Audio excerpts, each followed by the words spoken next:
عمر بول رہا ہوں۔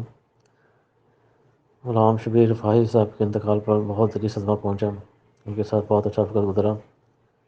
مجھے یاد ہے جب ہم نے نئی روشنی میگزین نکالا تھا تو اس میں وہ باقاعدگی سے دینی کالم بھی لکھا کرتے تھے۔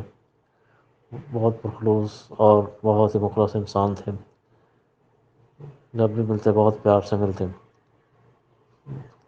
پچھلے سال یا پچھلے سال پر کی بات ہے، جب پتہ چلا کہ وہ کویت چھوڑ کر چلے گئے ہیں ان کی لالت کی وجہ سے، اور اس کے بعد ان کے بارے میں خبریں شکیل ڈار صاحب کے تھرو ملتی رہتی تھیں کہ وہ ان کی طبیعت بہت خراب ہے اور ان کا علاج گجرانوالہ میں چل رہا ہے۔